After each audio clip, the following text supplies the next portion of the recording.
Welcome everyone to our first community research symposium hosted by Sheltering Arms Institute. I'm Amber Walter. I'm the clinical science manager for the Institute. I'll be helping track your questions this evening, as well as moderating a discussion at the end of the presentations. But I'd like to give a few remarks before we get started. Thank you again so much for joining us. Sheltering Arms Institute is committed to state-of-the-science rehabilitation, which we have worked to capture in our value of discovery. Discovery is not a single activity, but a virtuous cycle of continuous improvement, and can include work to close the gap between existing evidence and clinical practice. Connecting clinicians directly with researchers and scientists is one strategy to move evidence into practice and make discovery real. And that's really why we're having this symposium this evening. The Institute is working very closely with researchers at VCU's CIRSE, or the Center for Rehabilitation Science and Engineering, and McGuire VA Medical Center to partner in pivotal research studies. I would like to acknowledge the leaders and scientists at these centers, as well as the SAI Director of Research, Dr. Amal Karmakar, who's on the meeting this evening, SAI Coordinator of Sponsored Science Programs, Devin Bowers, and the Sheltering Arms Physical Rehabilitation Center's Clinical Science Manager, Kristen Beasley, for their support to bring research evidence closer to people living in our community. The goal for this evening is to provide you with the questions, methods, and results from a selection of recent projects in physical rehabilitation that may connect you or your peers' clinical practice. Of course, there are many exciting projects beyond the four you will hear about tonight. Thus, our plan is to host a much larger symposium in the fall and expand the variety of topics and areas of practice. I hope tonight you get a taste of exciting times to come, hopefully in person, and we'll continue to focus on work which could directly impact people who require physical rehabilitation. The format for this evening is platform-style presentations. We have the bios of the speakers running up here now, so if you sort of miss this piece, we certainly could add that to information that goes out later. Each presenter has up to 15 minutes to describe their work. And just a note that 3 of our 4 presenters tonight are clinicians that work full-time treating patients, and were a part of programs acting as a knowledge broker. So they were given sort of a resource of time to be able to conduct these projects, which we are really fortunate to be able to do at Sheltering Arms Physical Rehabilitation Centers and with the support of the Sheltering Arms Foundation. After their presentations, they have up to 15 minutes to describe their work. We'll give some brief closing remarks from Alan Lombardo, CEO of Sheltering Arms Institute, and then move into our discussion. Please use the chat feature during presentations to type in questions, and I will help present those to our scientists for a discussion. If you'd like, please include your name and role in those questions as well. It might be helpful to the audience. The presentation is being recorded, and links will be uploaded to the Sheltering Arms and Institute YouTube pages at the conclusion of the meeting. Thank you very much. I'm going to stop sharing my screen now and invite Zach Crump to present his project.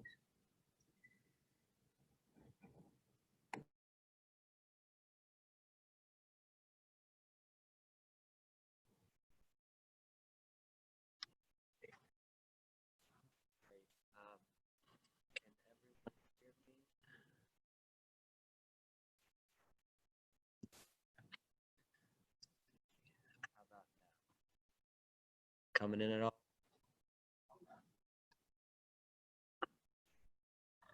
that better? Can you hear me? Okay, the thumbs up that you hear me. Zach, we can sort of hear you, but it's cutting in and out.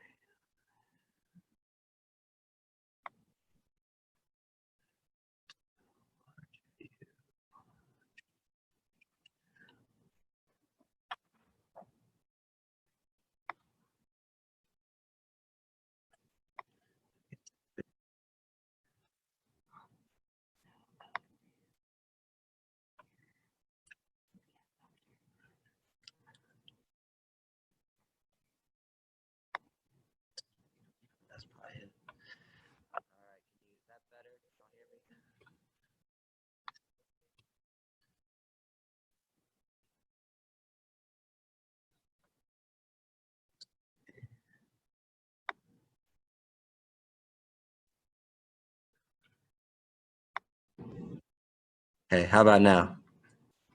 Check, check. All right, that's Sounds good. good. All right, good. All right, I'm gonna share my screen. All right. Okay. Everyone see the screen okay here? Good.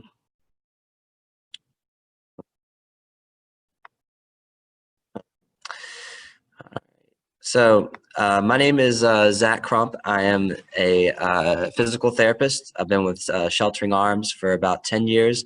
I serve right now at the Sheltering Arms Institute as the locomotor specialist, where my primary goals are to partner with therapists and patients to give our patients the best possible walking outcome that we can give them.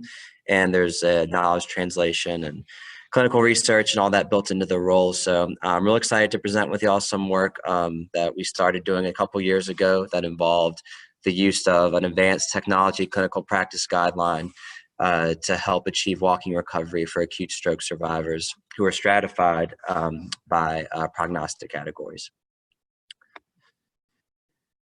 So as a little bit of a background, iWalk was a clinical practice guideline that was created around 2010, 2011. And the goal was to assist with decision-making for advanced rehab technology to help persons with neurological impairments achieve walking recovery. It is an impairment-based algorithm which involves looking at certain impairments and then classifying patients into impairment categories such as minimal impairment, moderate, and severe. As an example, if you can see that Group A test assessment, these are primary impairments that we would look at to decide what technology to use with a patient. And in this case, leg strength would be a muscle test measure that would be a score of 2 out of 5 or less on the impaired lower extremity. Walking function with that would mean a functional ambulation category of 0. And we'll talk about what those numbers mean a little later. And then balance would mean a Berg balance scale of less than or equal to 8 out of 56. Which would essentially mean the person has some ability to transfer and some sitting balance, but not really functionally stable on their feet.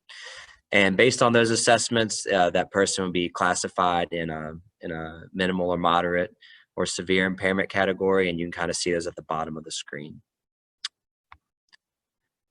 At Sheltering Arms Hanover Inpatient, when we did this study, we were fortunate to have live technology. Some of these pieces of equipment we also have at the Sheltering Arms Institute. Some we do not, but that's an example of some technology that would be utilized for patients that would fall in that mild, moderate to severe impairment classification. This algorithm is how we classified our acute stroke survivors who participated in this case series. It is called the TWIST algorithm, and it's from a 2017 study performed in New Zealand that looked at 41 acute stroke survivors receiving inpatient rehabilitation. A regression analysis was performed on several demographic and functional outcome predictors. And after that regression analysis was performed, the trunk control test, which is what TCT stands for, and hip extension strength were found to be the most relevant to predicting walking function at 6 and 12 weeks post-stroke. To briefly explain the algorithm, the trunk control test is a bed mobility and sitting balance measure. It is a scale that goes from 0 to 100 and has 4 items in it that involve rolling to the patient's impaired side, rolling to the patient's intact side, performing a supine to sit bed mobility move, and then sitting edge of bed for 30 seconds without support. Each of those items are graded on a 0 to 25 point scale. So the highest you can get is 100, the lowest you can get is a 0. Higher numbers indicate better function. Hip extension strength, this was measured with the Medical Research Council muscle test grade, but it correlates well with the muscle test strength that we typically learned in physical therapy school or occupational therapy school, where a score of 3 or higher is against gravity movement, and then graded accordingly. And so what this algorithm indicates is that in this study, persons that were enrolled in the study presented with a trunk control. The trunk control test was done the first week that they were admitted. If a person scored higher than 40 out of 100 on that trunk control test, then by 6 weeks, they walked independently. Independent walking in this study was classified as a functional ambulation category score of 4, or as we might better know it as modified independent on level surfaces. If a person scored less than 40 out of 100, but they had hip extension strength of 3 or more, then at 12 weeks, they did walk independently. Now, if a person had a trunk control score of less than 40 and hip extension strength of less than 3, 1 week post-stroke, by 12 weeks, they were dependent, meaning they required some physical assistance to walk. So in this study, the goal was to observe how the implementation of the iWalk clinical practice guideline would affect walking recovery in acute stroke survivors who were stratified by the twist algorithm. Our hypothesis was that we hoped to see that if the iWalk clinical practice guideline was implemented, that we could decrease the predictive threshold of what would indicate a good outcome with walking recovery. So the hypothesis was that if we implemented this clinical practice guideline, that patients who score between 25 to 40 on the admission to inpatient rehab would have a positive walking outcome as indicated by an FAC of greater than or equal to 4, modified independent level, and a 10-meter walk test speed of 0.8 meters per second by 12 weeks. And so these are how we enrolled our patients, our inclusion-exclusion criteria. The goal was to get 10 persons in the case series for each prognostic group. A good prognosis group that was a score of greater than 40 on the trunk control test at admission, or a poor prognosis group. We were unable to achieve getting 10 persons in the poor prognosis group, mostly because they were too high functioning when we tested them at baseline. Inclusion criteria listed there, and exclusion criteria on your far right. The big things we were looking for were that they were not, that they were able to, they didn't have too high of a walking function at baseline level, and that there weren't any lower extremity weight bearing restrictions that limited them walking or using advanced rehab technology. We assessed outcomes at admission, discharge, and 12 weeks post-discharge. The primary outcomes were the functional ambulation category, the 10-meter walk test, which is a measure of walking speed. We also looked at predictive outcomes, and these predictive outcomes were chosen based on current literature on observational studies that had to do with predicting walking recovery, and what was salient to our clinicians, that was across disciplines, that clinicians perceived what would contribute to a poor or a positive outcome, walking outcome. And so that was the Berg, the MOCA to measure cognition. We did the trunk control test, quadriceps strength, FIM gait plus stairs, comp. We added those scores, age, and previous stroke. We also tracked technology minutes and number of steps per session with an accelerometer that was placed on the patient's paretic lower extremity.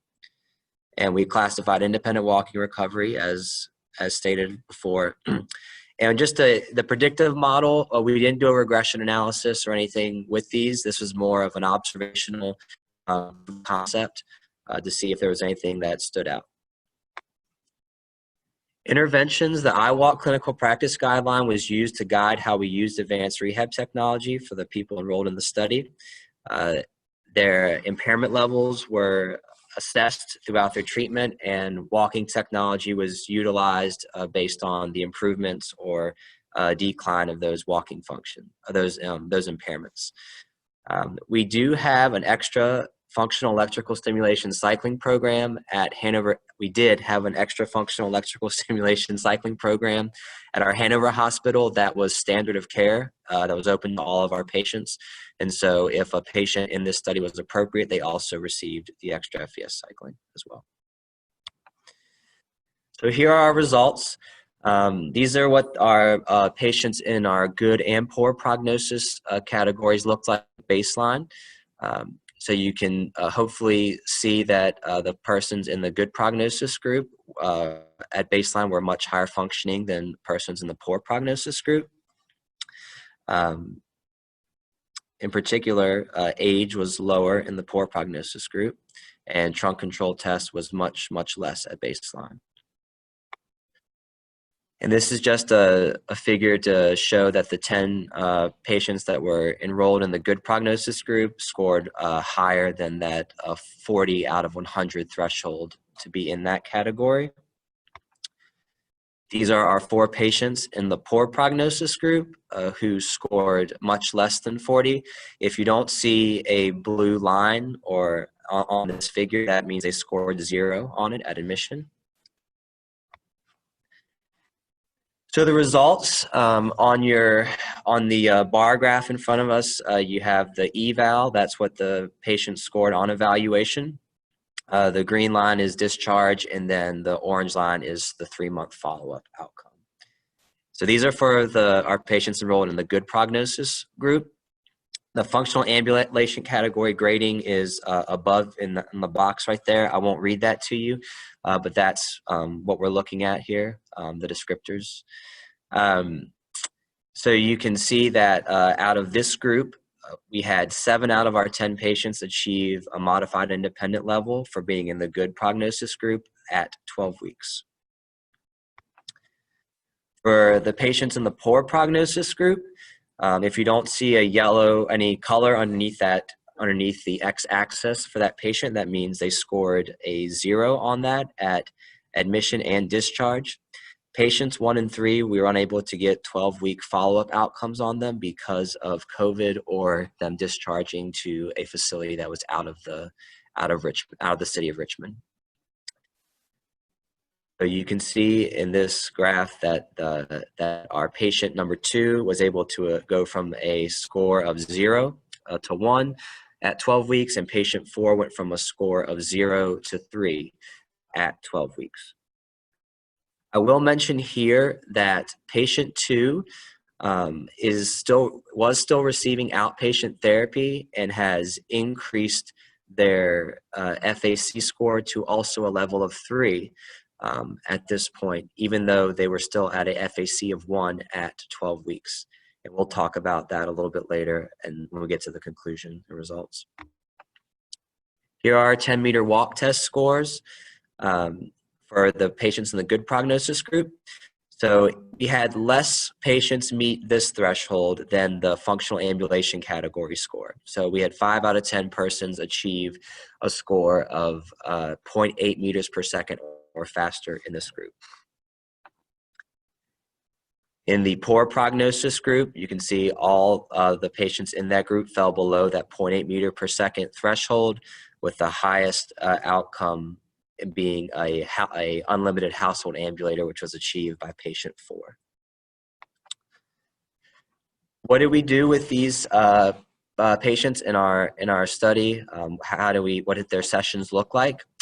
So the big things I'd like to point out from this table are that even though there was a big difference in the functional presentation of patients in the good and poor prognosis group at baseline, the poor prognosis group was still able to achieve similar steps to persons in the good prognosis group, which was encouraging. And also, one of the tenets of the IWalk clinical practice guideline is that for persons that are very impaired, we want to use technology in a thoughtful way to help them achieve steps. And we were able to do that in this study. You can see for folks in the poor prognosis group, they received advanced rehab technology 92% of their sessions, whereas folks in the good prognosis group achieved it 52% of their sessions. What type of rehab technology did we use in the treatment of these patients. The big thing I'd like to point out, which correlates to the iWalk clinical practice guideline, is the amount of that robotics were used for patients in the poor prognosis group. You see that on your far left. We think about robotics, at least at our facility, where if someone is unable to advance their leg while they're walking up during a walking task, then typically the first line of intervention involves robotics of some shape and form. And so this is just to show that I think we held to the iWalk clinical practice guideline pretty tightly during this study, as folks that were the most impaired that could not walk received a lot of robotic therapy early on in their treatment. So a summary of the results, it appeared that the TWIST algorithm was able to accurately predict patients who may not achieve independent walking at 12 weeks. But this appeared to be a little less accurate for predicting folks that would have a good walking outcome, as only 70% of the good prognosis group achieved a MOD-I level, and only 50% achieved a MOD-I and a 10-meter walk test score of 0.8 meters per second. It was encouraging that utilizing the iWalk clinical practice guideline did allow for similar step counts between persons in both poor and good walking prognostic categories. However, the similar step count didn't necessarily correlate to similar walking independence outcomes. In the poor prognosis group, 50% of that group was able to achieve a supervision level of walking as we stand right now talking, which was something interesting that I think we'll comment on as we close out here. So when we think about who will walk after having a stroke while receiving inpatient rehab, the TWIST algorithm may better discriminate folks who may be non-independent ambulators than folks who will achieve independent ambulation. But it is feasible using advanced rehab technology in a standardized way for acute stroke survivors who are very severely impaired to get similar step counts to folks that may be less impaired. But as robotics can be very passive if not used rightly, and with a high amount of emerging evidence that cardiovascular intensity may be more important to consider than step repetition alone, that may be one reason why the persons in the poor prognosis group didn't achieve similar outcomes as those in the good prognosis group. And the last thing, which is hopefully things we can dream about and consider more, is the potential impact of downstream effects on walking function if we work on sparing the motor pattern very, very early on after an acute injury. And so, as stated, the persons in the poor prognosis group, half of them did not achieve independent walking, but the other two that came in not being able to ambulate are at this day ambulating at a supervision level assist, which we did not see for one of those persons at 12 weeks. So I'm hopeful that what we're doing very early on when persons leave inpatient rehab, we may just be seeing the tip of the iceberg, and we may be the benefits of what we do early on may not always be seen as soon as we'd like, but they may still happen. So I found that very encouraging. And limitations, I was the primary investigator on this study, and I did conduct the majority of the treatment sessions, so there's a high amount of bias here, but I still feel meaningful information. It is a case series, so we're not saying causality by the intervention. There was definitely a small sample size in the poor prognosis group, and a large number of protocol deviations, mainly because I had a neurological resident with me at the time who was not formally trained in the iWalk clinical practice guideline. Thank you for your time, and thank you for the opportunity to share this research with you. Thank you so much, Zach. Great presentation. Next, we have Dr. Ashraf Gorgi. Well, let me share my screen. Can you hear me? Can you hear me okay? Yes, can hear you good. Okay, great.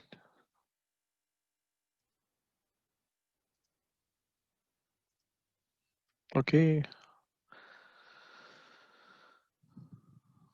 So I would like to start my presentation by thanking Sheltering Arms and all the folks over there for giving me this opportunity to shed the light on some of our current research that we are currently conducting in the lab, as well as we are planning to invest the time and energy in it in the next 4 years at least.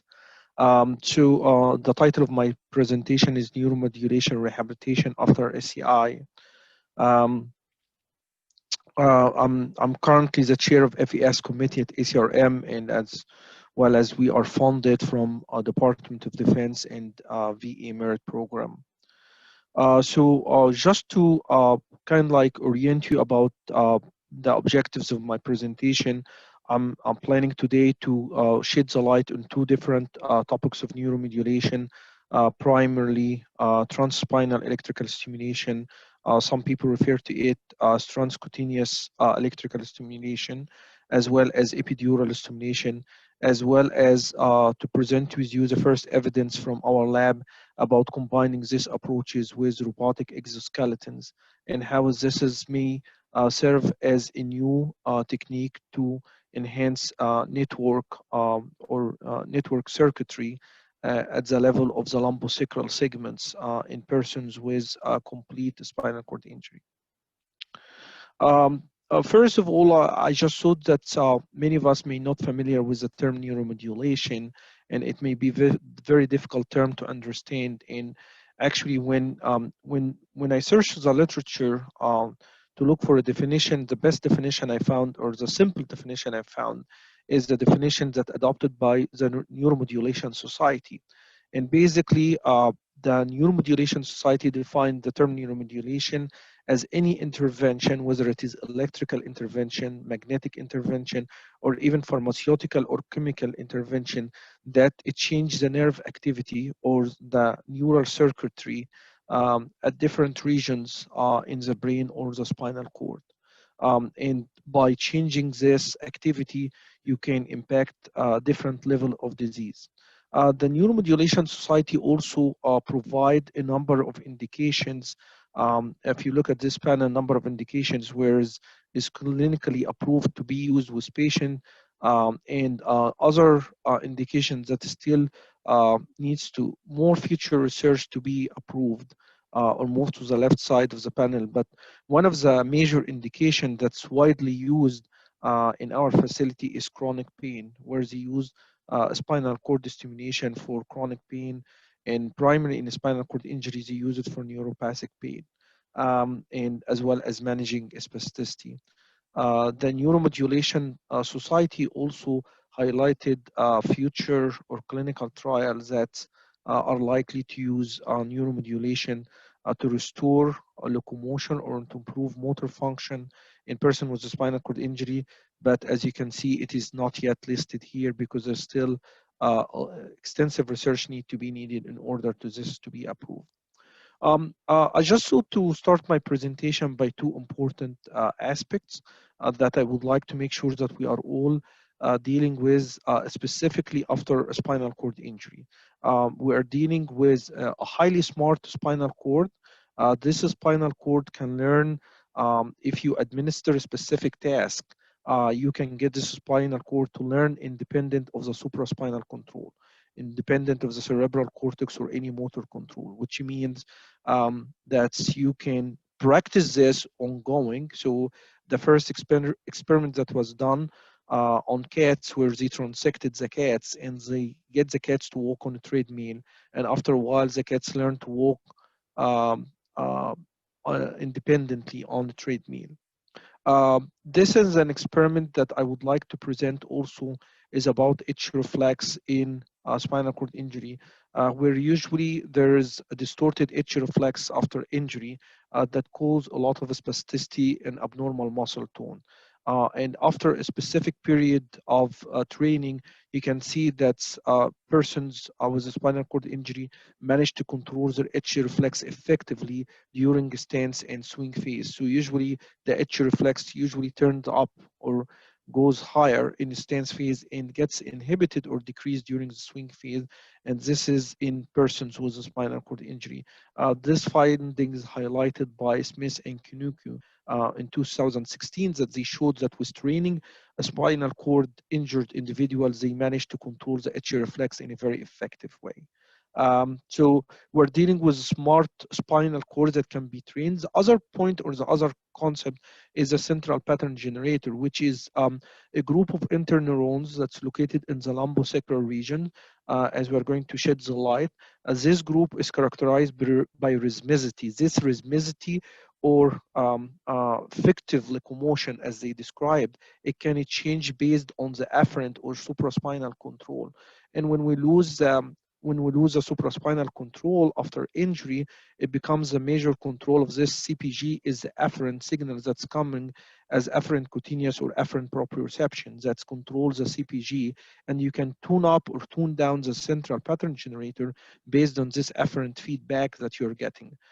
So these two phenomena of having a smart spinal cord that can learn a task activity with training, as well as the CPG, can be very helpful for our understanding of neuromodulation interventions that we deal with in persons with a spinal cord injury, or neuromodulation interventions that we deal with in person with a spinal cord injury. The first study that has been done along this approach is a transcutaneous application, as I mentioned, and this is what would be the focus of our presentation today. And this was done by Reggie Edgerton group. And basically they put one electrode, a cathode electrode, they put it at T11, and basically they put a nodes electrode at iliac crest. And basically they put the patient in a gravity elimination position by hanging their legs and by delivering a specific well-recognized dose of stimulation parameters. You start to see some EMG signals. When this group applied these signals or this cathodial intervention at 3 different intraspinous process, like I'm going to show you on the next slide, T11, L1, S5, you can see the activity of this EMG activity increased, and the patient to start to develop some cyclical movement or reciprocal movement of flexion extension. Maybe here I can show it to you. So this is where people think this is most of the lumbosacral CPG segments that's responsible for locomotion exist here, or is responsible for effective locomotion. And you can see here, this is the intraspinous process T10, 11, T11, 12, T12, L1, where you can place the electrodes. And once you increase the current, that's a cathode, the anode is placed on the iliac crest. Like the current get delivered, try transfer from the cathode to the anode and hits the lumbosacral segments and activate the CPG, and you can see that the EMG activities start to increase over this. They've done some modeling study to see where is this stimulation, and they found that the first thing that's hit the spinal cord is the dorsal root entry. In our effort to replicate this, we try to do this with exoskeleton, where we are trying to lower the assistance of the exoskeleton. I'm going to stop the video just to explain it first and let you watch the video. So basically, this is the exoskeleton. This is the standard exoskeleton that we use here in our lab. We have we have access to other exoskeleton, but for simplicity purpose, we use EXO because it's allowing us to lower the assistance. And once to lower the assistance to a certain point, either the patient can move by himself or the machine would move the patient. If the machine moves the patient, the machine would beep, and we would have someone with a counter that count how many steps the patient do on his own versus how many steps the machine helps the patient to do. And we call this assisted and unassisted step. Assisted means that the machine helps the patient. Unassisted steps means the patient was able to do. So the first experiment here, the first video that you will see, here is the number of steps when the patient lowers the assistance of the exoskeleton but no transspinal stimulation. Whereas the second video you will see with the transspinal stimulation. So you can see some difficulty getting the steppage complete, and this beep that you hear it is a sign that the machine is moving the patient leg. When we look here, this is when we turned on the transspinal stimulation. Still some difficulty at the beginning, then he start to step. Okay, some difficulty on the right leg, and you can see the left leg start to step. So with practice, you can see that the patient can use or take advantage of this transspinal current that stimulates the CPG area to enhance movement of his legs. Sorry. So this is just some graphical presentation of our first, with one of our 3 subjects that have done or completed this study. So just to give you an idea what's happening here as a percentage of unassisted steps. So you can see here, these patients, we were able to drop, this specific patient, were able to drop the assistant from 100% to 70%, went to 60%, 65, and all the way until we reached here with 55 percentage, which means we lower the assistance provided by the exoskeleton to 55. That's a maximum we were able to achieve with this specific patient. And the black bars represent how much of this assistance was triggered by actively stimulating using the transcutaneous or transspinal stimulation, and the white bar, how many steps were triggered when there were no stimulation.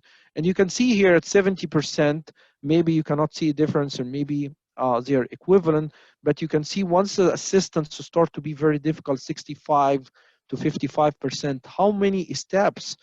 This is very, very amazing, very surprising that the patient can achieve 80% of the steps once you activate with the transspinal, whereas over here, there is almost no stepping happening with no stimulation. So this is was the first study that we have done along this paradigm. Moving on to the next paradigm, which is the epidural stimulation. The epidural stimulation, unlike the superficial or external transcutaneous stimulation, is implanted type of stimulation where you have to have a paddle. This is a paddle of 16 electrodes. You can have a paddles or you can have leads. The leads can carry the electrodes.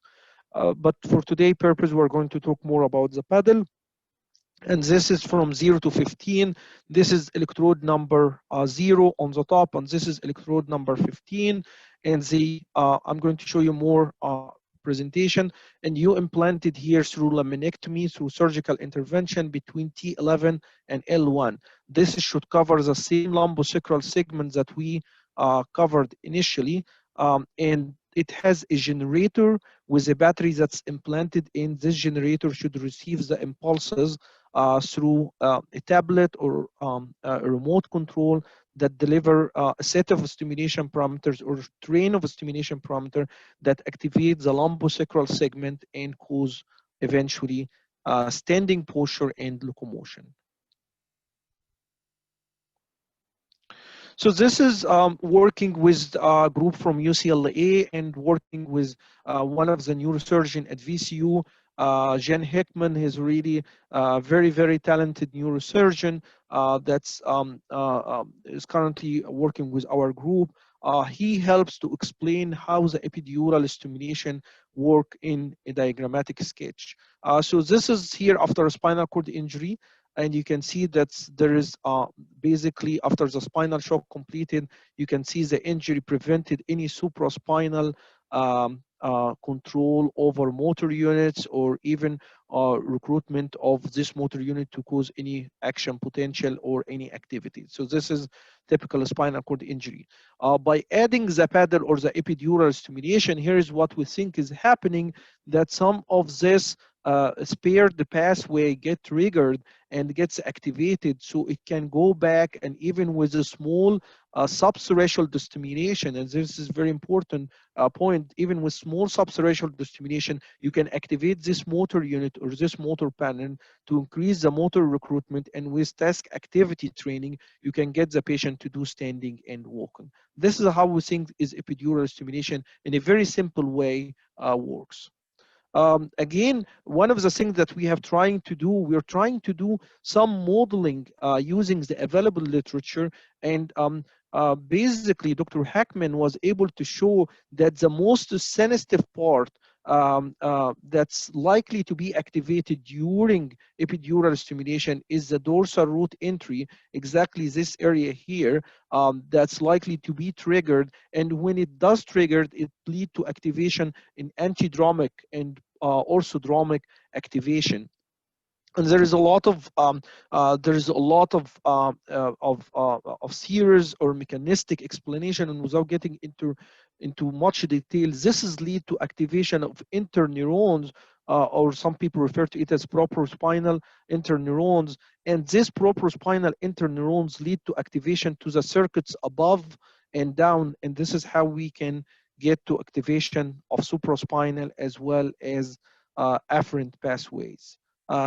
It is a little bit complex than this, but I'm just trying to make it simple.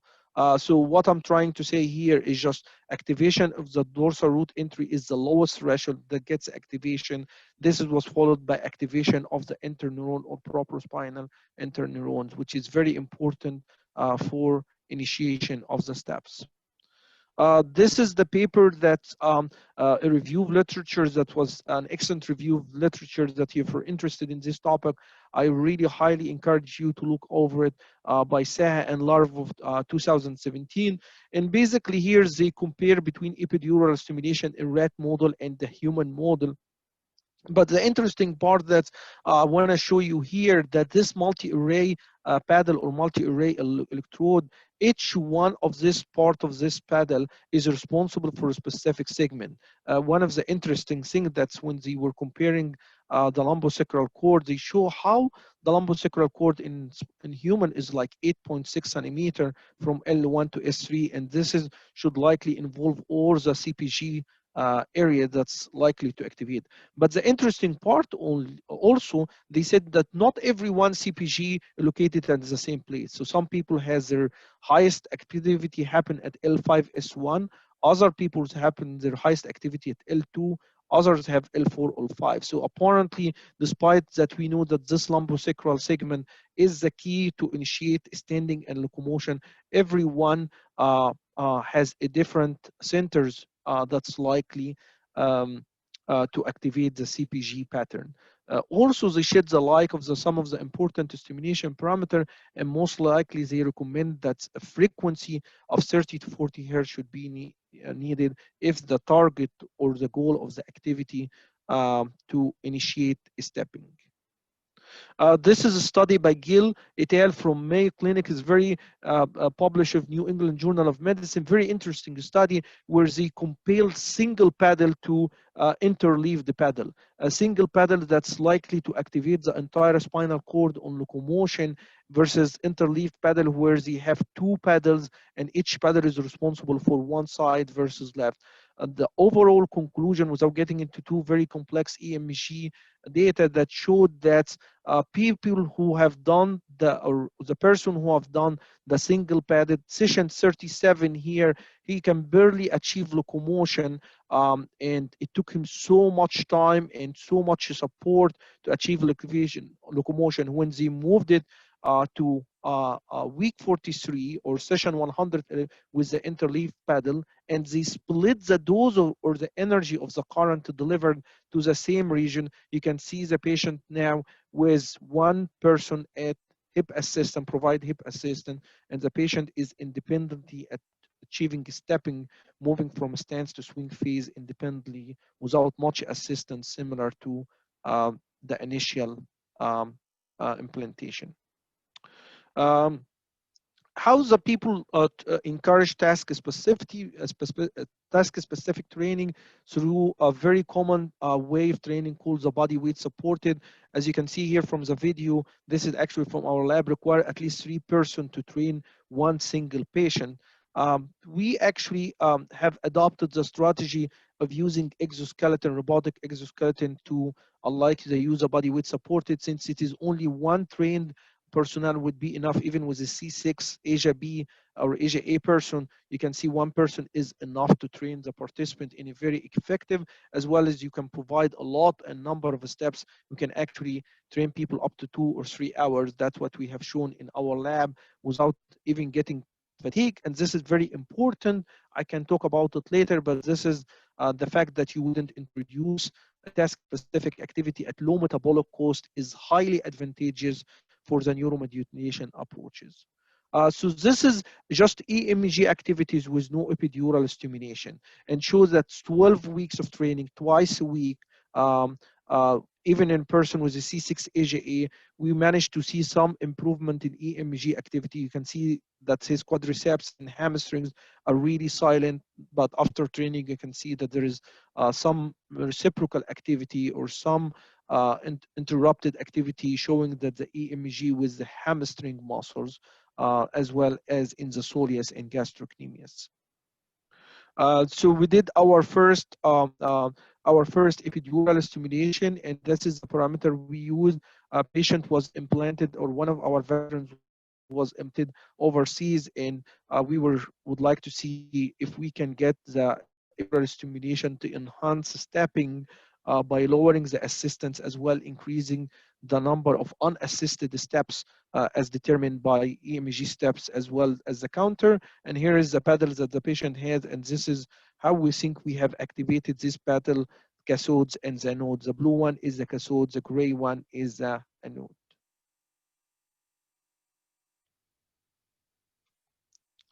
So this is, we did a lot of training with the patient to control a standing posture, and one of our research assistants trying to help the patient with this activity, and to try to gradually remove the patient and get the patient to control standing after turning on his epidural stimulation. Over here, the activity, the exoskeleton training, while turning on his epidural stimulation. So basically the same tasks that we explained in the transcutaneous, we turn on the epidural stimulation and ask the patient to step on his own, and we determine how far we can lower the assistance and how many steps the patient can do on his own while doing the exoskeleton training. I should say that the training was only limited for 12 weeks because this is was a feasibility study, was not meant to do longitudinal training similar to what the Harkiman group. So overall, this is the outcome of the major outcome of the training protocols, that we showed that despite that we lowered the assistance of the exoskeleton, we show increase of the walk time to stand up time. This was a very important finding, that we continue to drop the assistance of the exoskeleton provided during swing assist when we showed that there is improvement or increase in the walk time to stand up time. The other thing that we showed here is the number of the unassisted steps, which mean, remember I told you the unassisted step is the number that the patient can initiate on his own without assistance from the exoskeleton machine, has significantly increased over time and reached almost to 573 steps towards the end of the training. The red line here demonstrating the drop of the assistance from the time we start turning on the epidural stimulation, and you can see that the assistance level, unlike on the transcutaneous stimulation, went down almost to 35%. That was a very big establishing study for our group. This is some of the EMG data that we have done, showing how is the EMG activities increased. Here is 100% no stimulation. This is the EMG activity for rectus femoris and different muscle group, but this is no stimulation. This is 70% swing and stance, no stimulation. And this is when we turn on the epidural stimulation. So this is in week 16, only the activity or the assistance was limited to 70%.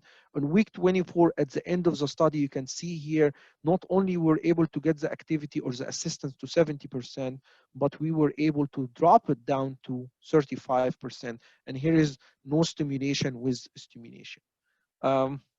In conclusion, we believe that transspinal epidural stimulation could provide the patient with effective neuromodulation approach that's likely to enhance muscle quality and ability for the patient to stand and walk.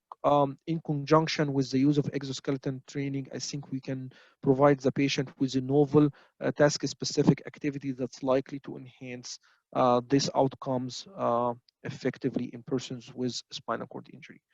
I'd like to acknowledge our research group and thank you so much.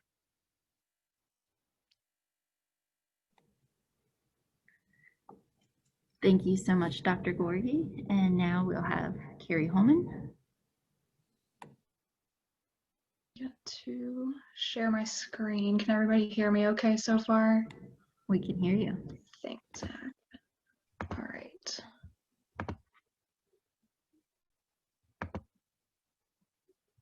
Okay, so I'm going to be talking to you guys tonight about the effect of dual task intervention in patients with vestibular hypofunction.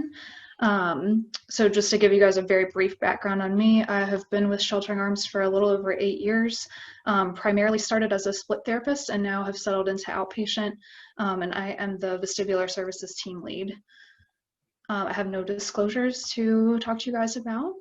So the background for this study, basically, part of my role as the vestibular team lead is that I track outcomes for this population.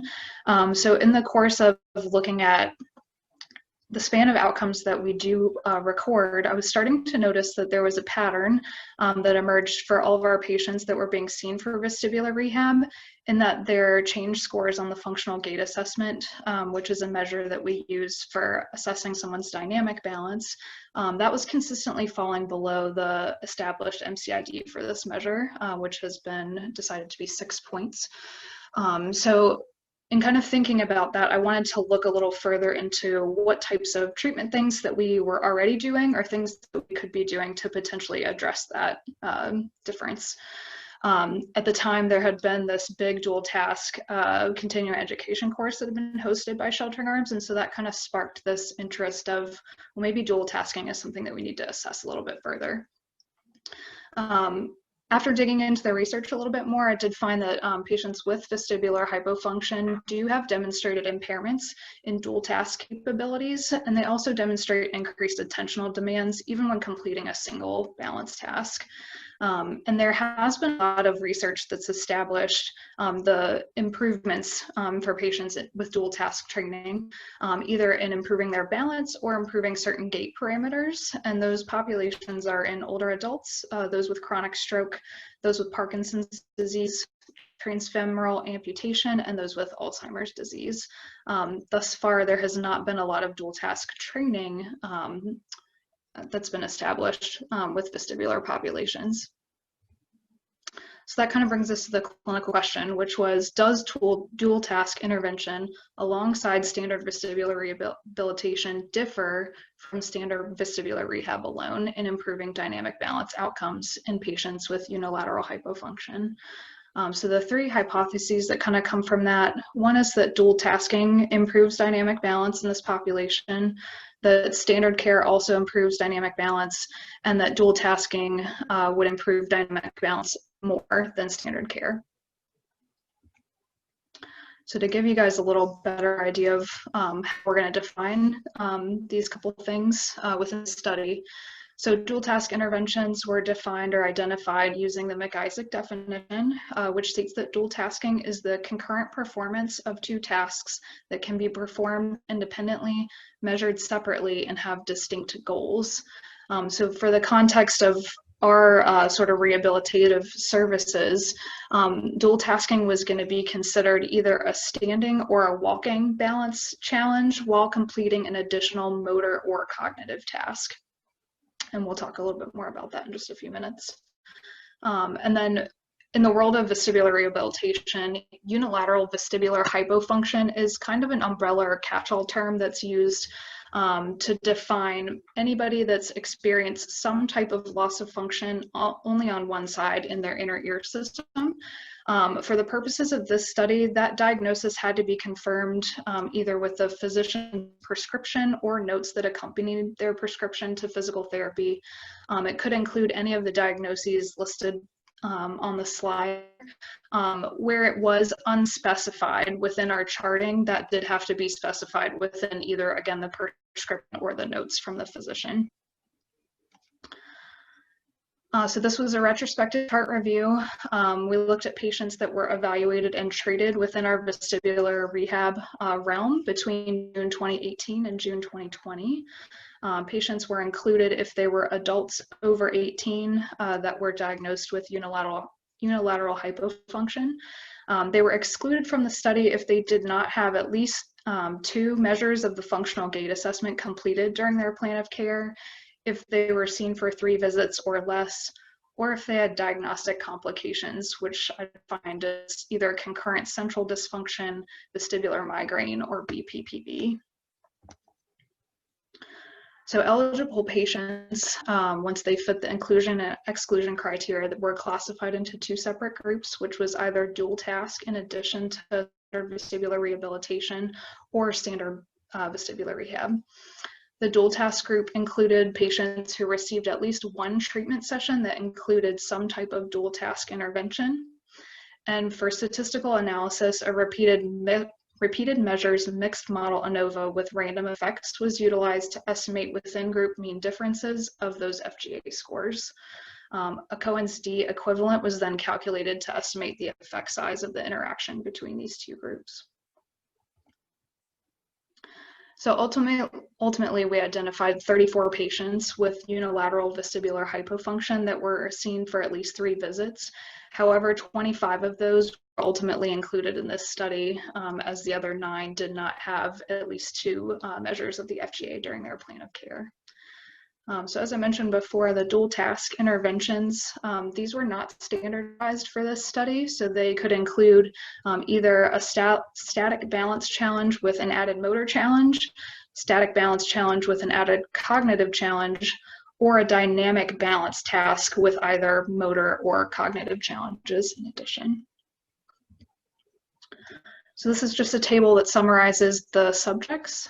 So we ended up with 20 subjects in the dual task group and 5 in the standard care group. And you can see the breakdown for male and female of each. The ages were roughly matched, 69 in the dual task group and 64 in the standard care group, and visit count roughly matched as well, with 10 visits for dual task and 8 visits in the standard care group. The last portion of this table, the dual task density, what that's essentially depicting is the amount of their visits. So if they were seen for 10 visits, the density of dual task training. So in this case, 29% of their visits had some type of dual tasking. However, that was really very variable. So you can see the standard deviation there, 14%. So some patients received a lot of dual task and some just a little. So the results were that both groups did improve. The dual task group improved by 3.85 points and the standard care group improved by 6.8 points. The effect size for this was calculated at negative 0.36, meaning that the differences in the impact of these treatments was small.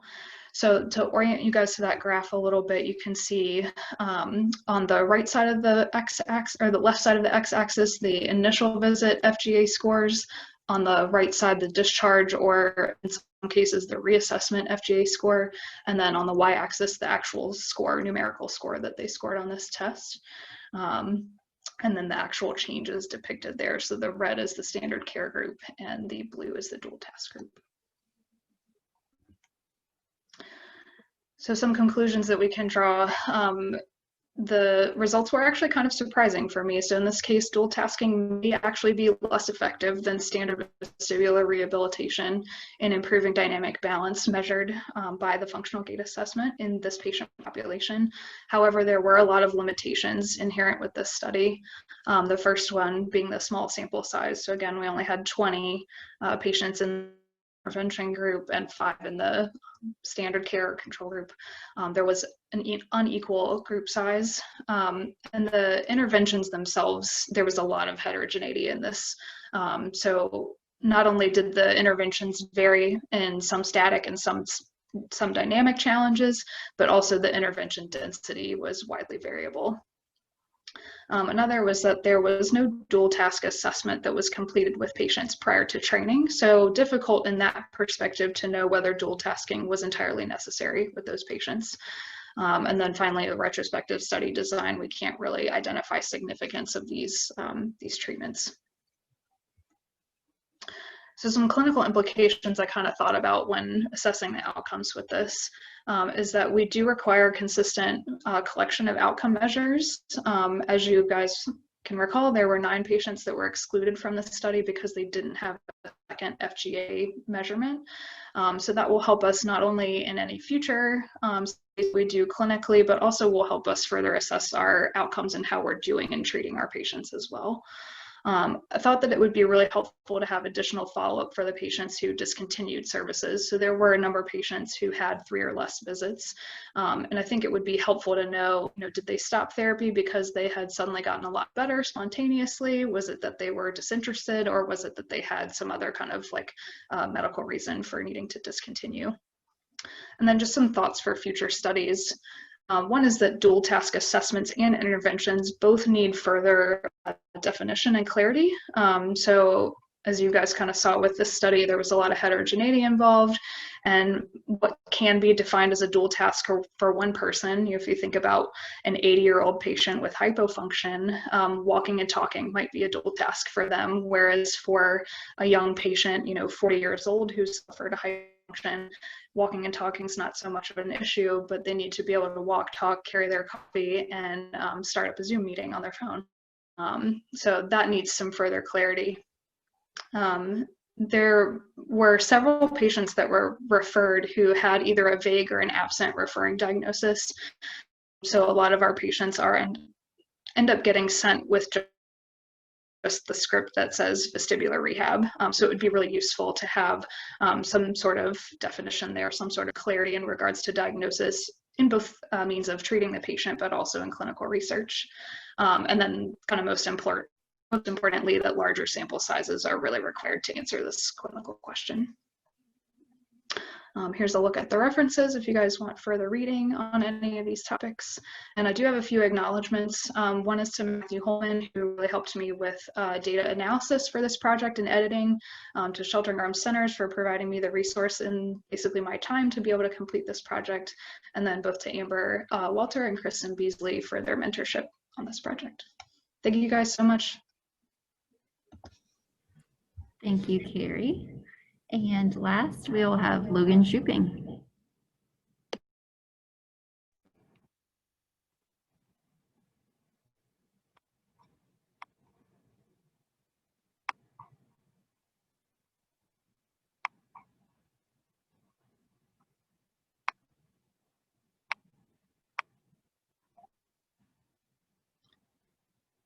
All right, can you all hear me okay? So we're going to be talking about whole body vibration priming after stroke. So a little bit of background. So whole body vibration refers to receiving a vibratory stimulus to the human body through the use of a platform. So you can see the picture of the power plate on the side of the screen, which is what we use for this project. So it's been determined as a safe and feasible intervention with little to no adverse reactions. Potential side effects noted in the stroke population are mild muscle soreness and increased postural sway, particularly when used at frequencies greater than 40 hertz. So it has gained a lot of popularity in the athletic training and sports performance environments recently. So how does it work? So multiple mechanisms have been hypothesized as to how it affects function and neurological. Krause et al. Found that motor evoked potentials were increased and H reflex amplitudes were decreased following use of whole body vibration and continued to persist for 10 minutes. In individuals with chronic stroke, increased EMG activity in the biceps femoris and tibialis anterior were present following exercises on a vibration platform. In the stroke literature, the effects of whole body vibration have been very varied. And a lot of it has focused on the chronic stroke population, which is, that's what we find very commonly is it's focused on the outpatient, more chronic stroke. They found that a single session in individuals with chronic stroke had decreased plantar flexor spasticity and improved gait performance. A meta-analysis found that vertical vibration could significantly improve mobility and improve isometric and eccentric contractions following one session. But conversely, a review by Sanundo found no solid evidence that could confirm the benefits of the use of whole body vibration over regular physical therapy or sham whole body vibration. The evidence is really split over whether or not this intervention works in the stroke population. There's also a lot of differences in the frequencies used, the amplitudes, the dosage, and all of this really affects the outcomes of any study. The objective of this study was to determine if patients in an inpatient rehab hospital following first-time stroke benefit from the use of whole body vibration as a priming tool to improve gait function, as compared to patients with standard care via a retrospective control. So we hypothesized that patients in the whole body vibration group would demonstrate increased changes in gait outcome measures compared to the standard care group. So for the methods, patients following first-time stroke were screened for inclusion and exclusion criteria and included in the study by day 5 of their hospital stay. So during the 5-day week, patients would start their therapy session with 5 bouts of 30 seconds of standing on platform, and then followed by a 30-second seated rest in between each stand. So the shorter time frame was selected to include patients that were at a lower level. Typically, stroke research is focused on patients that are more ambulatory and doesn't always take into consideration the more dependent patients. So the settings were set at a G factor of 4, which was 30 hertz for the frequency and a high amplitude. This was selected because an increase of EMG activity at the 30 hertz frequency and also 30 hertz or less had the largest impact on blood flow, muscle activity, and decreased potential side effects. So patients were required to be able to stand with the assistance of 2 people during their stands on the platform. For inclusion and exclusion criteria, they had to have a first-time stroke and greater than 18 years old. Exclusion criteria was a brainstem or cerebellar CVA. Precautions or medical conditions that would make the use of a platform unsafe, below the knee amputations, pregnancy, exceeding the weight limit of the device. So there's a couple others listed up there. So outcome measures are on the screen there. They are included when our standardized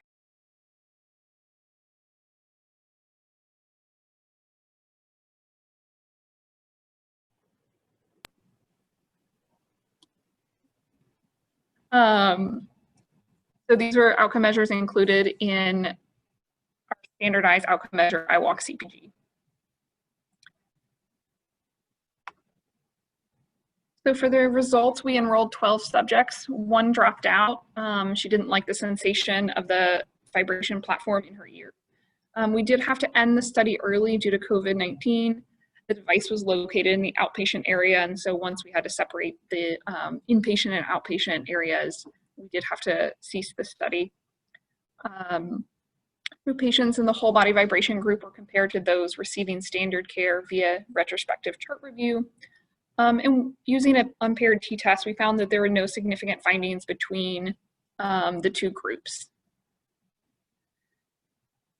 So we've got the charts on the screen, and they depict the outcome measures for the 6-minute walk test, 10-meter walk test, tug, and length of stay. So the p-value was not significant for the results at this time.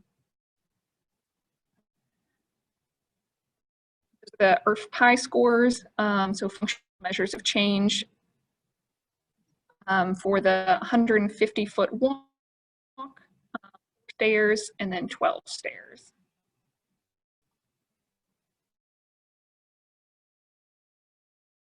Dosage provided did not increase or decrease gait function in individuals following a stroke, not have an effect on length of stay or IRF-PI discharge scores.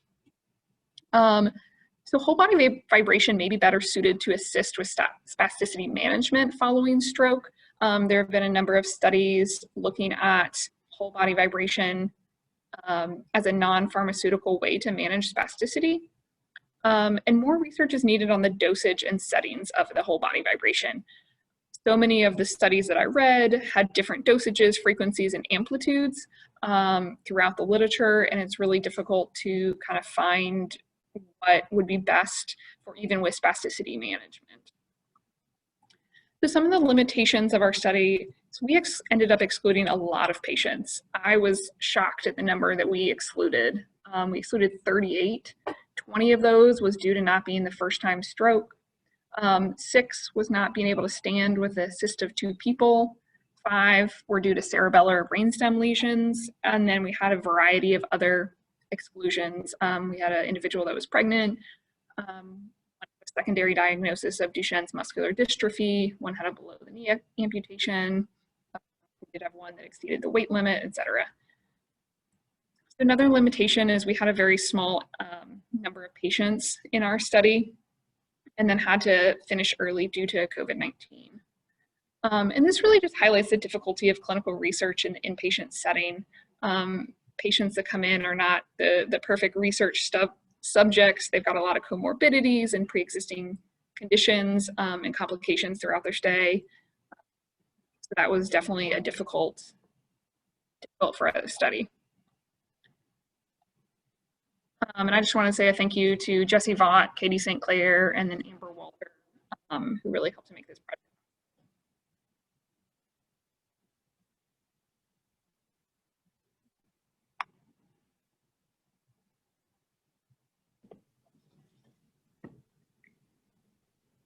Thank you so much to all the presenters. Now we will have closing remarks by Dr. Alan Lombardo.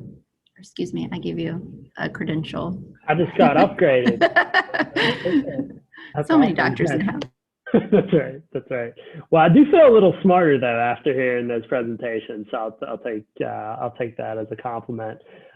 Thank you all. I really want to thank the entire team. So the research team at VCU Health, all the researchers at McGuire, at the VA here in Richmond, and the clinical science teams at Sheltering Arms Institute and Sheltering Arms.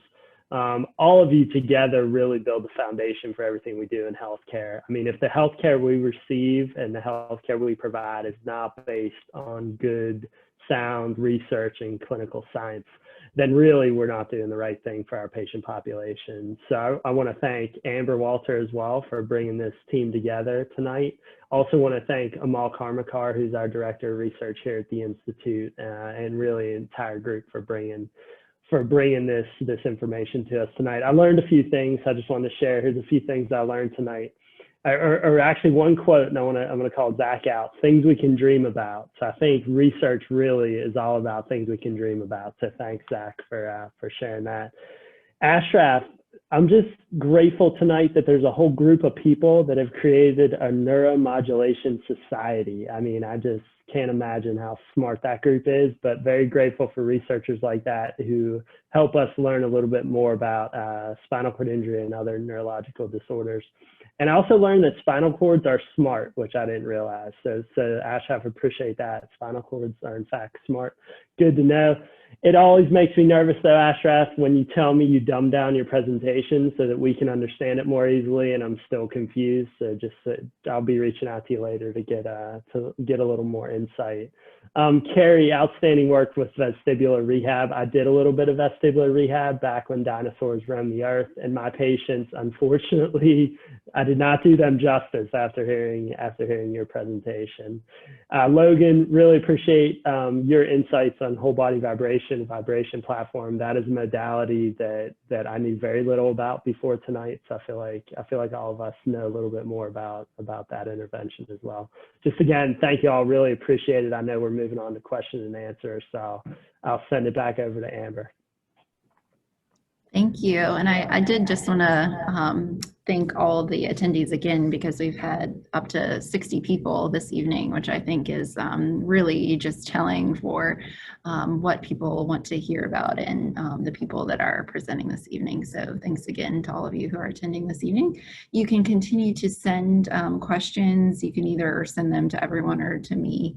But we do have a few to start with. So I will start in the order of the presentations first. So the first question for Zach from Matt Holman. Any any indication as to how these preliminary iWalk results compare to the outcomes for standard care interventions? Yeah, that is a good question. We've done a little bit. Was a 2009 study done by Catherine Lang that indicated for standard rehab for persons with stroke, about 350, give or take a few steps on average. Jesse Vaught, one of our therapists at the Institute here, completed a study, I guess it's probably 3 or 4 years ago now, that looked at use of accelerometers with our patients at Hanover, and found, I think it was about between 800 and 900 steps on average, and that was using our iWalk clinical practice guideline to guide treatment. The difficulty is, you'd have to collaborate with other facilities since at where we were at Hanover, the clinical practice guideline was the standard of care. All of our patients were, not our patients, all of our therapists received training on it. And so, but yeah, roughly, I'd say, depending what facility you look at, 300. One study we did with all neurological patients, not just stroke, was 800, 900 steps.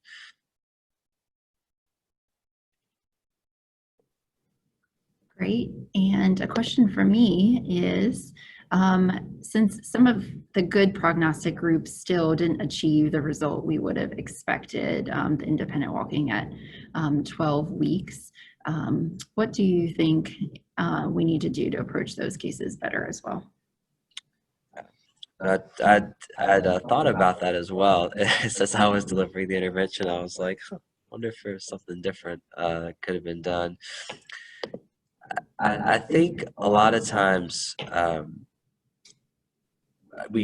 know I can get so ingrained in using technology for the most impaired person, but especially in the realm of like intensity and not just solely step repetition, being maybe a combination of both of those being what's important. I think technology could have been used as a way to push folks to a higher cardiovascular intensity. So for example, if someone was maybe ambulating at a contact guard minimal assist level and they're walking 500 feet over ground, there could have been, even though that person's contact guard minimal assistance, if they were given body weight support, if they were given something that could allow them to walk at a longer continuous pace to push their heart rate higher. Perhaps some of the training could have been a little more continuous, and technology could have aided in that. And I say that knowing you have to take them out of technology eventually. They can't use technology always, but there was probably a little more opportunity to utilize the technology in a different way. Maybe I was using it. And the last question for now for Zach comes from Dr. Leghart. Are therapists using the twist algorithm for predicting walking ability when patients with stroke are admitted to Sheltering Arms Institute? So I'm not sure if they are personally using that. In our clinical practice guideline, there are at least one other clinical practice guideline, I think it's from Dutch, that actually recommend its use. I don't think we are doing that here. And part of my role is when I do a consultation, what is typically captured in that is sitting balance with the Berg, and that does guide a lot of our how we use the technology and how I recommend using the technology. So the short answer would be no, not formally.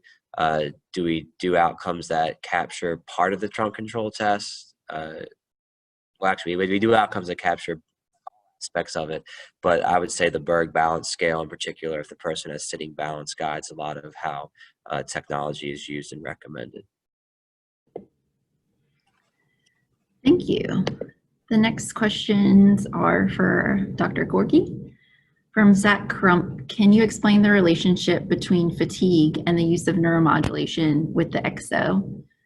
a second piece of that question is, how do you typically capture if a person with SCI is over-fatigued when combining neuromodulation with overground robotics? I'll go ahead and answer the first question, which is exoskeleton and fatigue. So we have done a number of studies, and in fact, I had some data to present today, but for the sake of time, I didn't present it. That we found that when we measure oxygen uptake, and we found that compared to standing activity, a person when we use exoskeleton exert low metabolic activity, and low metabolic activities here meaning the consumption that person with a spinal cord injury happen when he stand.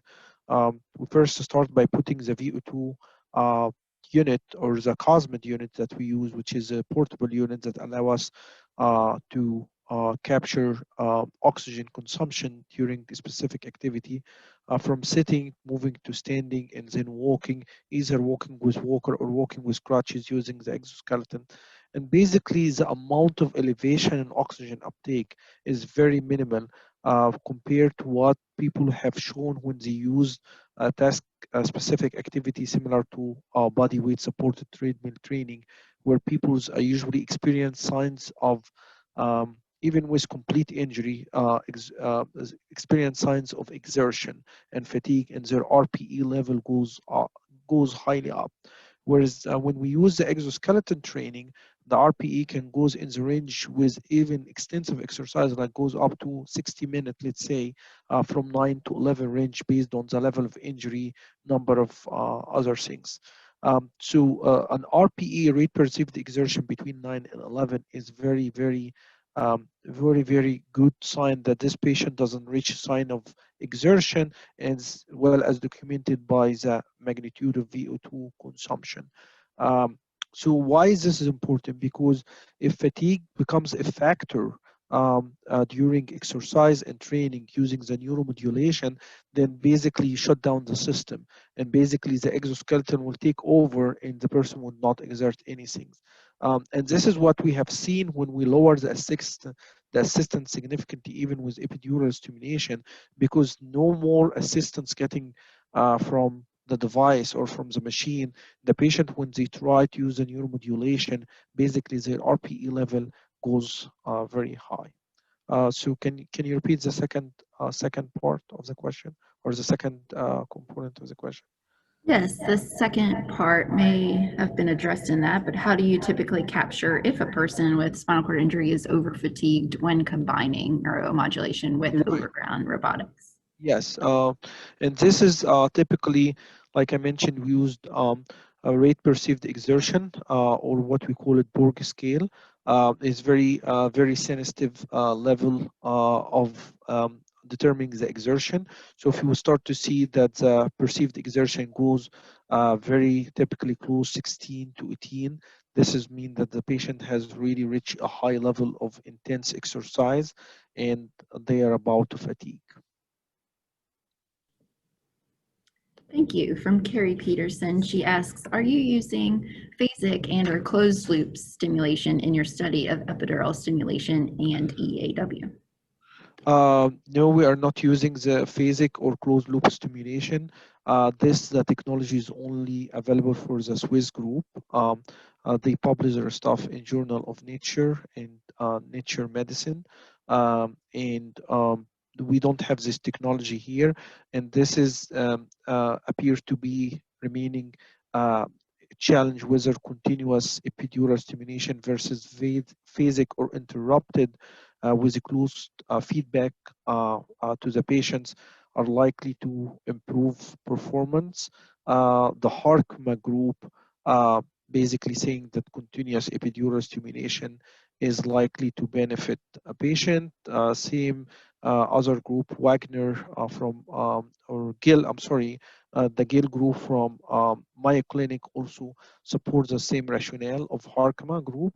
The Swiss group, on the other hand, doesn't believe that the continuous epidural stimulation is likely to improve gait and locomotion, and they would like to introduce, or they continuously use a phasic or interrupted epidural stimulation. I should say that the new technology that's provided by Medtronic, and this is what we are going to use in this study, is providing both continuous stimulation and phasic stimulation. Although in this study we are FDA approved only to use the continuous modulation, not the phasic modulation. But this could be future research or further research. Have we thought that this is not effective with patients who may have to try the phasic modulation? Alan Lombardo, we're going to quiz you on that answer at the end. So want to be studying. My question was to maybe help some of the clinicians that are attending kind of step into the researcher shoes this evening. The goal with the stimulator really eventually is to get the spinal cord, training over time, use those smart capabilities that it has, and not rely on the implant. But for your participants, how has it been for them to sort of use the stimulation? They've had good results, and then they have to spend sort of periods of time with the stimulator off. How do you, as a researcher, sort of approach that? They know they're a part of a study, and this is sort of a piece of it, but how do we sort of talk to patients about that and encourage them to still participate in research, even if maybe later in time they have to sort of have their device turned off or be explanted? Well, I mean, I just want to start by first, this is actually a great question, and I haven't actually thought about it. So, but it's a really great question. But I want to tell you that the social media played a very important role in this. Unlike patients 10 years ago, where patients are not really acquainted to such intervention. Surprisingly, most of the patients nowadays, you talk to them about such intervention, patients even, you would be surprised, they could be even knowledgeable, and they start to ask, yes, I know that in Japan they did this and that, in China they did this and that. So you would be surprised that there's groups on Facebooks right now and WhatsApp and others, social media groups that's basically have all this spinal cord injury. In fact, there is I'm part of this group, so that's I know. And they talk about clinical trials. They discuss it among themselves. They say we have reached out to the PI, and the PI basically highlighted that this is what's going on and stuff like this. So social media made things becomes available.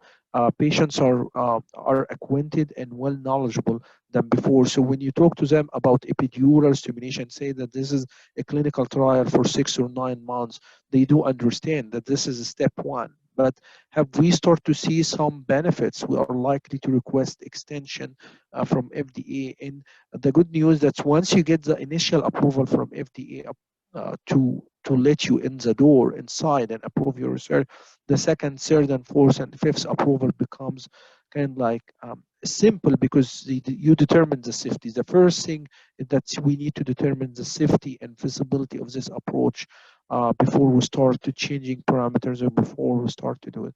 So, and you would be surprised for the epidural stimulation, for example, we don't have any problem recruiting patients. The only problem that we have is the COVID restriction that's imposing on us, that we cannot enroll so many patients in the trial at this point. Thank you. Thank you. Our next questions are for Carrie. Do you think the dual tasking was incorporated because people were not responding well? So that group that had dual tasking with sort of less or decreased scores in the FGA, did you notice that maybe the dual task was sort of like given later on in the protocol as potentially, just because they weren't improving, and so then we started incorporating dual tasking? So it really depended on the patient. There were some that had dual tasking kind of interspersed along their entire plan of care. As you noticed, we don't see patients for a terribly long period of time. It's usually about 8 or 10 visits. So some patients started off with that initially. I think just based on kind of the spread of some of that. I think some of them were doing dual tasking without even really intending to do that with purpose. So there are some interventions that we do specifically for balance that as the patient progresses, we're going to naturally progress to higher and higher challenges. So I think some of those just kind of come, naturally without intending to do that. But I'm not sure that it necessarily came like so late in their plan of care that it was sort of like okay, you're not getting better, let's try something else to intervene. Another question is just a little bit about sort of your experience taking on research as a clinician. I know Logan spoke a little bit about how it was sort of hard to integrate that into rehab. Your research was a retrospective chart review, which may be, sort of a little bit easier as a project or an initial project for somebody to take on. But what did you learn sort of as a clinician taking on this project? Did it change the way you treat patients or talk to other people about their care?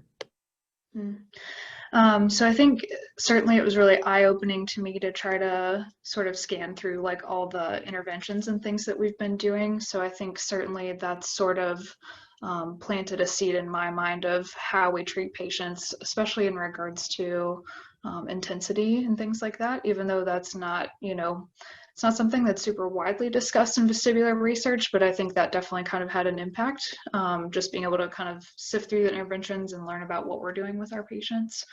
I think as far as, incorporating what I did into like moving forward, it's a little challenging because it was just a chart review. So I think certainly it sort of opened my mind up to further clinical research that maybe, trying to do something more active would be more useful next time where they actually are following some sort of, protocol, at least to learn a little bit more about, how our interventions are affecting the patient.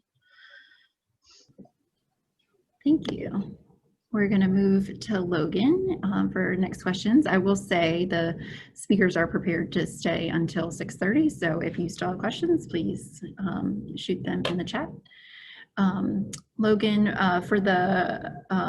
this is from Dr. Karmakar, for the whole body vibration, the rationale for excluding chronic stroke is not clear. Could you please discuss?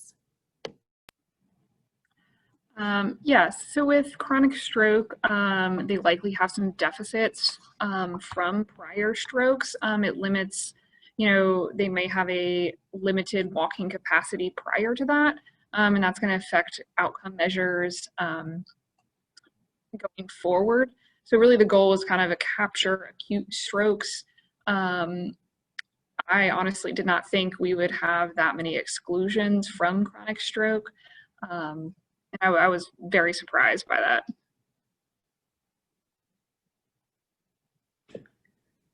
Thank you. And another question this is from Matt Holman, was the total volume of vibration in relation to the total treatment time consistent between and within participants? So they receive the same amount of whole body vibration time.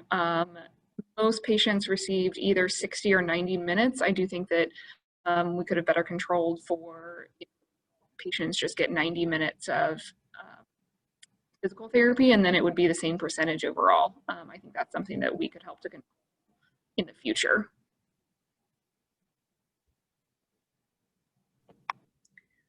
Thank you so much. That concludes our question and answer session. I'll just wait one moment just to see if anyone has anything they'd like to type in. I am so grateful to our presenters this evening and to all those people who have supported them throughout this process.